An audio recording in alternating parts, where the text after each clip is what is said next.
Wyatt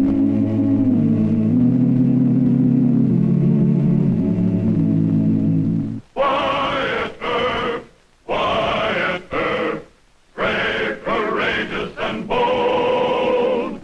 Long live his fame, and long live his glory, and long may his story be told.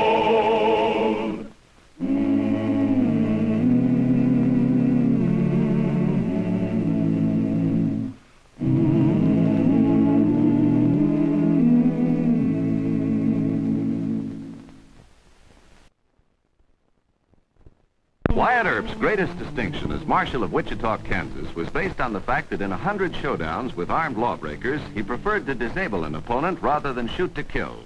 But George Peshour, a renegade of such villainy that he was expelled from the Thompson gang of outlaws, managed to anger Wyatt into a killing temper. On the western frontier of 1875, Marshal Earp was considered reckless and foolishly quixotic to spare outlaws' lives at the risk of his own.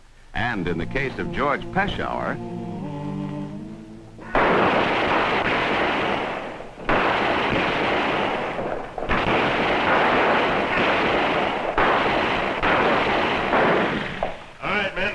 check in your guns quick. When Earp shows up, nobody knows nothing about this hoorah. I'm in town on business, but Rawhide and Deacon Earp, that's my pleasure. I beg your pardon. Are you by any chance Mr. George Peshour? That's right. You must be that English fella. Oh, you can tell? Don't worry about it, son. Time you spent a couple of months on that spread you figured on buying, you look like a cowman same as anybody else. I shall try to be, Mr. Peshour. What do you say? Let's go in and get a drink. Thank you. I'd like...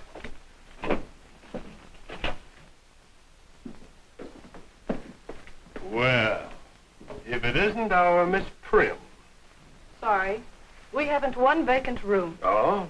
Is your bar filled up, too? Come along, mister. I don't believe I remember your name from the letter. Evatt. Rodney Evatt. Ah. I don't like the name Miss Prim. Do you mind if I call you Miss Primrose? The guest is always right. Nobody ever gets anywhere with her, son. She's a mama's girl, proper and prim. Well, I've been here 2 days, and this is the first time she's spoken. I thought customs were a little bit more breezy out here in Western America. Well, you didn't speak to me. Well, that's true, but I thought the lady was supposed to speak first. hello, Mr. Peshour. Hello, Deacon. Son, this is Deacon Wyatt Earp, the big law and order man in this town. Marshal Earp, I've heard a lot about you. Who did that shooting just now? I wouldn't know. You wouldn't, huh?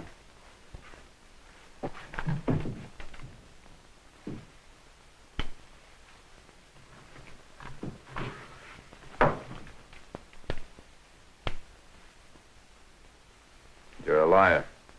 Still want to say you don't know anything about it?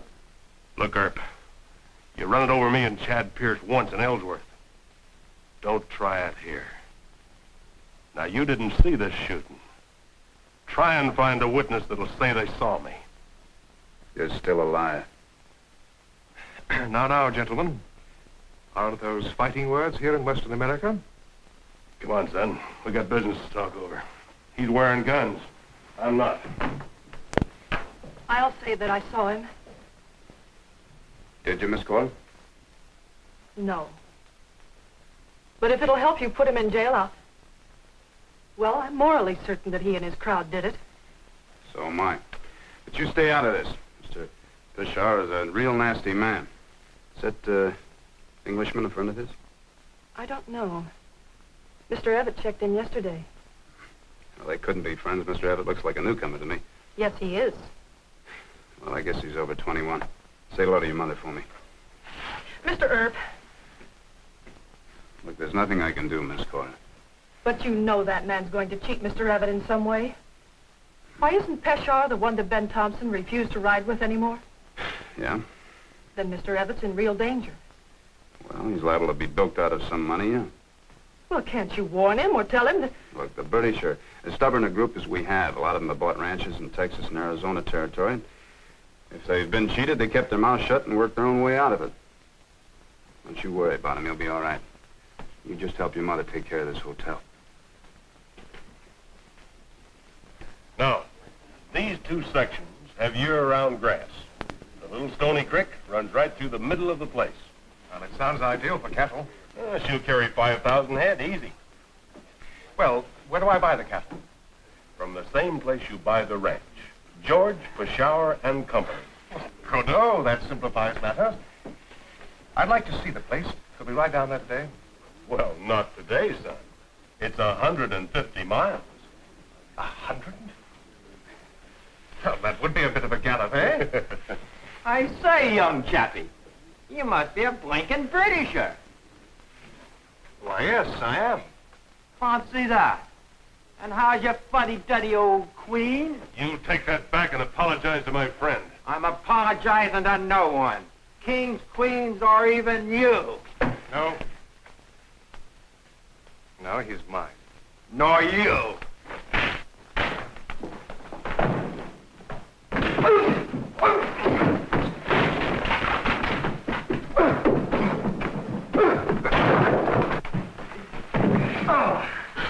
Stop it! I'll fix you. No! Mr. Earp!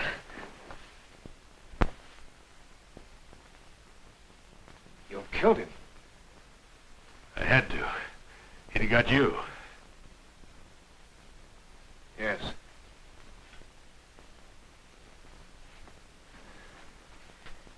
I don't know what to say. Thank you, man, for saving one's life is a... No, forget it, son. I won't forget it, Mr. Peshawar. I won't forget it. This man tried to shoot me. My friend here shot him first. Is that the way it happened? Mr. Evett and the cowhand were fist fighting.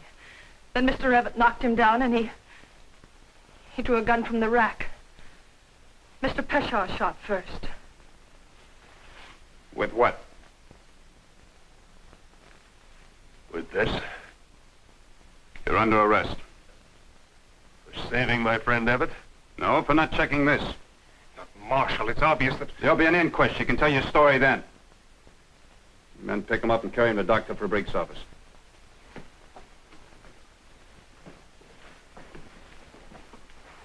He doesn't need a doctor, he's dead. Dr. Fabrique is also our coroner. Come on, we'll take a walk over to the jail.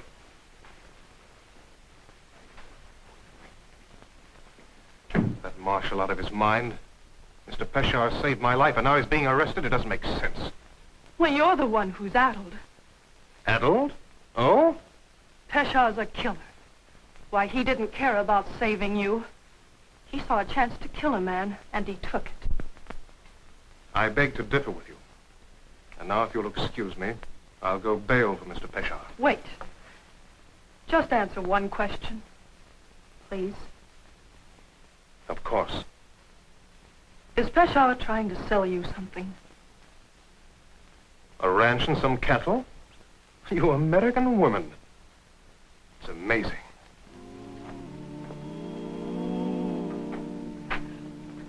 Cora. Yes, Mother. Lock the door, lock the door. Oh, this is dreadful. Right in our own lobby. Oh, we never should have bought this hotel. And you, poor child, had to see it. I don't see how you managed not to faint. Now, Mother, you know I never... What's to become of us? And of this hotel? Just business as usual, Mother. Oh, Cora, how can you be so calm? A shooting right in our lobby. But it's going to be a lot worse. What?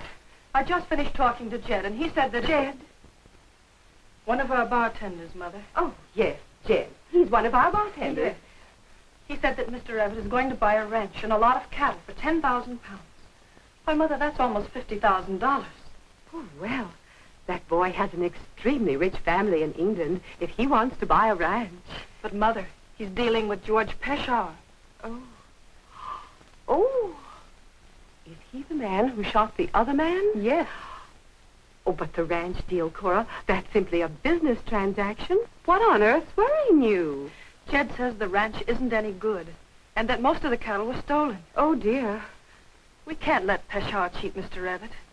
What can we do about it? Mother, I want you to go to Mr. Earp. Ask him to investigate this. Me? Oh, Cora. But he'll listen to you. And then we can get Jed to tell him about Peshawar's ranch and the cattle. Oh, no. No, that's quite impossible. It wouldn't do at all. Well, why not? Well, it just wouldn't, that's all. Mr. Peshawar might think we were interfering and...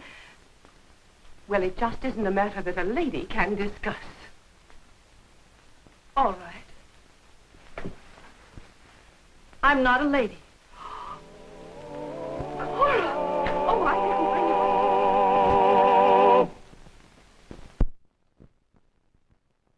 you... Here's the bail money for my friend. I don't know much about your American law, Mr. Earp, but I have the distinct impression that it follows most of the English statutes. Or am I in error? No, Mr. Abbott, you're not in error. We derive from English law.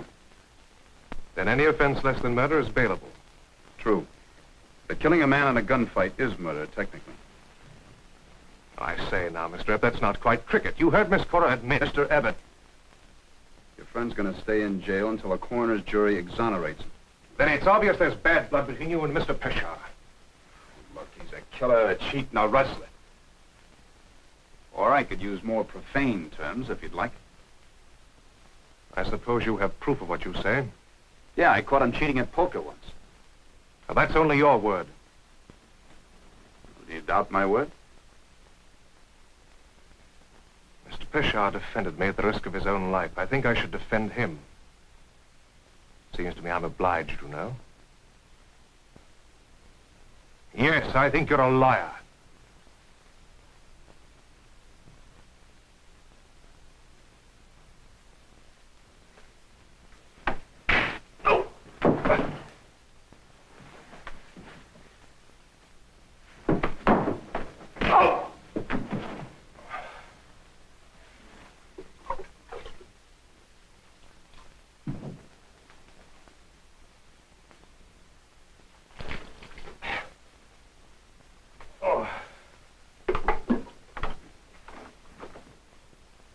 Marshal Earp, what happened? We had a bit of a row.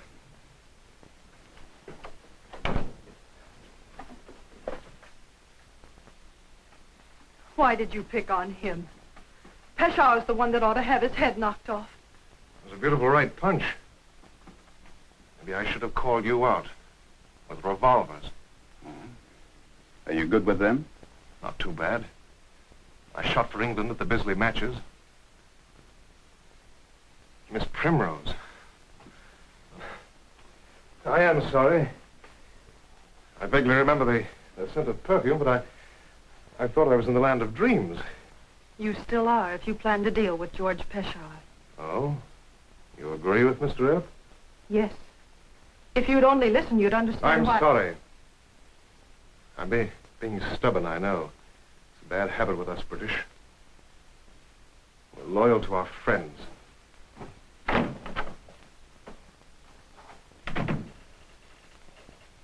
I tried, Miss Cohen. But Jed says the ranch is no good, that the cattle were rustled. Mr. Abbott should demand proof in writing. Why are you so concerned? Well, it's nothing personal. It's just that he's a guest at the hotel, and, well, we always look after our guests. Now, well, take my advice and forget it. You mean just stand by and watch a visitor being cheated out of $50,000? Miss Cora, if he goes through with the deal and finds out that he's being swindled, he can always swear out a warrant against Peshawar and sue him. Besides, there are an awful lot of Englishmen. Why don't you find yourself a smart one? Why, Mr. Earp, you don't think I'm interested in Mr. Evatt? Yes, I do. Now, look, I told you back at the hotel to stay away and not make trouble with Peshawar. Young England is going to stick with him to the last ditch. He'll break your heart. Good day, Mr. Earp.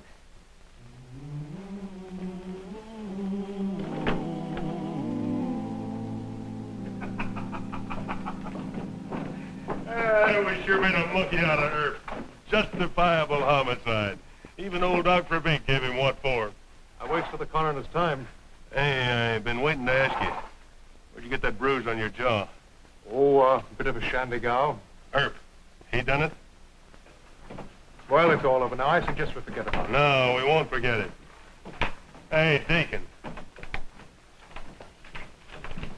Big John Law. Punching my young friend Evatt. You want to make that your business? I want this young man to know that you're not a fair sample of an American. When you're not wearing your guns, you're as yellow as a buzzard's beak. Take them off. Now, leave them on.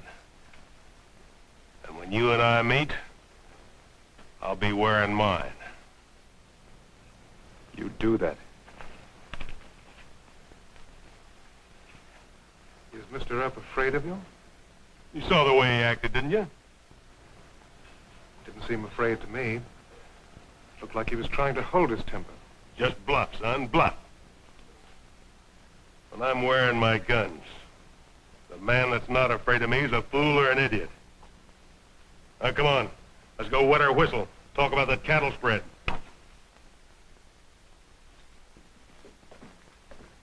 Well, Miss Prim. I'll be with you in a moment, Mr. Peshar. No hurry at all, young man. I'd like a word with you, if I may, Miss Gill. Why, certainly. Is something wrong with our service?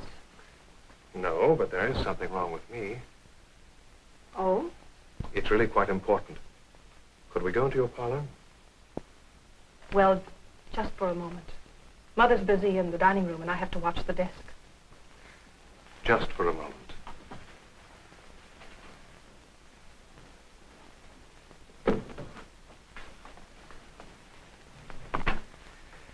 I'm afraid I'm a stubborn coot. Quite. But you and Mr. Earp wouldn't have warned me against a man unless you had what seems to you a good reason. No, we wouldn't. Well, what is the reason? Thought you had a tight hobble on that Britisher. What do you mean? Just straight into the parlor with Cora Gill. He'll be running back in here for a drink to warm him up after he's talked to her for 5 minutes.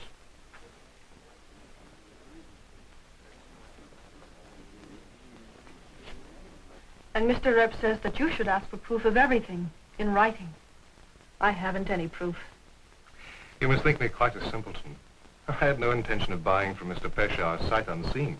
Well, I'm certainly glad to hear that. You see, the ranch was listed with Higby and Pelham in London. They're quite reliable brokers. He sent me a complete description of the ranch with photographs. Well, it's your money, Mr. Earp. But I must look at the ranch, you know. I mean, in justice to Mr. Peshar. Tell me, do you plan to take much cash with you? I have given you a dreadful impression of stupidity. No, I carry a Bank of England drops.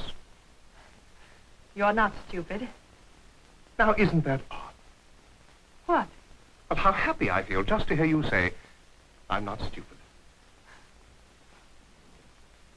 It's quite true, you know. I've been in love with you for the last half hour at least. Longer than that. Really? Excuse me, Miss Cora. Mr. Peshar wants to see Mr. Abbott right away. I'll tell him in a few minutes.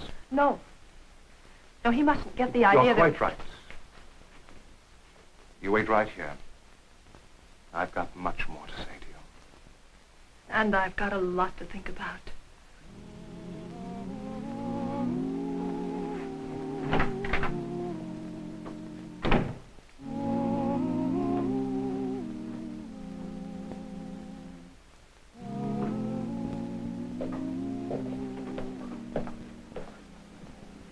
You wanted to see me? The paper just came out with a bad weather report for tomorrow. Oh? I think we'd better hit the trail, son. We can cross most of the creeks before the rains flood them. Well, when would you want to leave? Right away. I'll have to go upstairs and pack my gear. Oh, I'm sorry to rush you this way, but when it rains this time of year, that trail gets mighty bad.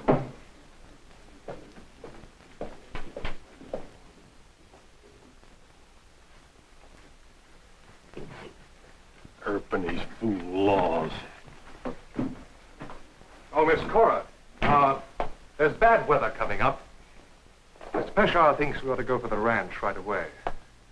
No. No, please don't go with him. Hey, what is this? Well, Cora and I have an understanding. What's the idea of telling him not to go with me? You're a cheat. And a crook. You've been listening to Wyatt Earp, huh? Now, look, let's not have any of this. I'll ask her. What else does Earp say? Earp doesn't say anything. I say it. Why, you stay out of this. I think not. No, he'll shoot. I struck you. I want Earp. Where are you going? I left my gun in my room. You, going after him? Why don't you let me and the boys take the shower? You offered me the fight. But you're too sore at him, Wyatt. You might kill him. That's right. No, sir. Oh? A lot of folks heard Peshawar rawhide you. If you kill him, folks gonna say it was a grudge fight. You've been up against a lot of men as bad as Peshawar, and only wounded him or buffaloed him. Well, this is different. Why is it different? Because Peshawar really hates me. The rest of them were just drunks or killers paid to do a job. Men in a corner like Ben Thompson. I just can't risk winging Peshawar. But he'll be the first man you ever killed. Well, there's always got to be a first.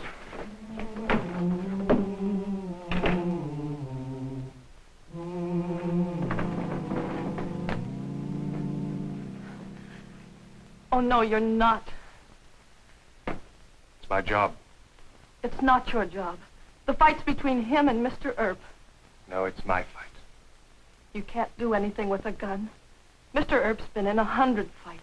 He can take care of Peshawar. You let him handle this. No. A man must shoot his own tigers. Well, you can't love me and do this. I love you very much.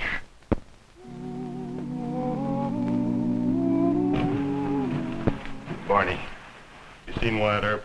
No. Guess I reckon he's over to jail. Do you want to see him? Yeah.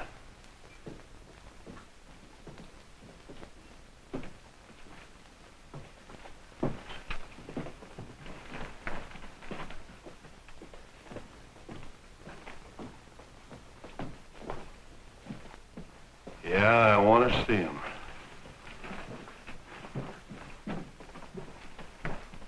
Keep away from me. Get out of range.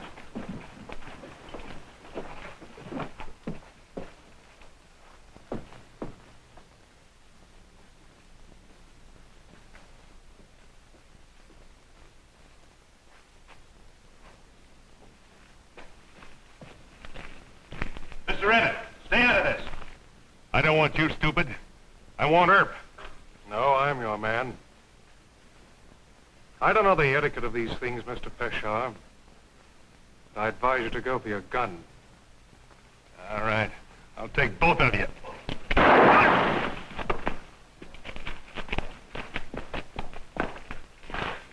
Why'd you butt in? Well, it's my job. He's not dead, is he? No. Where'd you aim? Shoulder shot? You hit him in the chest. Why don't you aim for the heart? Well, I had to spare his life. He saved mine, you know. All right. Take him on over to Doc Fabric's office.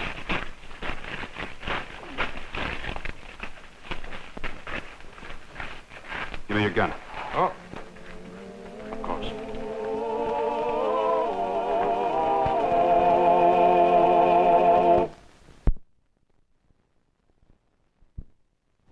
There, dear, there's no need to carry on so. I told you, if we had stayed in Chicago... Oh, if we'd stayed in Chicago and I'd married Mr. Donaldson. Stop it! Stop it! Now, dear, if you had just listened to me... that English boy, did he get hurt? No, ma'am. Oh, thank heaven. There you see, Cora, now everything's going to be all right. Oh, I begged him not to go, but he went anyway. Mr. Evatt's a fine man. I think he saved Mr. Peshawar's life twice. Saved his life twice. Well, he didn't kill him, and he kept me from temptation. Well, then, what did happen to Mr. Peshawar? Well, he'll live. He got shot in the chest.